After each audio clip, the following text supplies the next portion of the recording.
Ndugu zangu, niwapongeze sana kwa maendeleo Itilima. Itilima ya juzi na jana sio Itilima ya leo.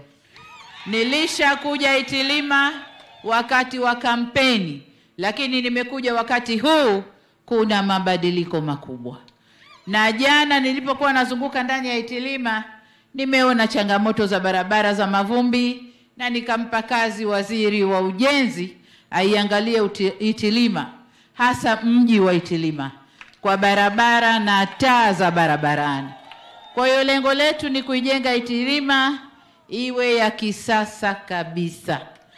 Baada ya kusema hayo, ni washukuru sana na niwaombe mturuhusu kuendelea na ziara, lakini niwashukuru sana sana sana wananchi. Kila ninapokwenda mmejitokeza kwa wingi sana. Na hii ni ishara ya upendo kwa viongozi wenu. Naomba muendeleze upendo huo hadi Oktoba ikifiki. Tufanyeje? Tunatiki. Oktoba tunafanyaje? Tunatiki. Asanteni sana wanaitilima. Nawapenda sana na Mungu awabariki. Asanteni sana.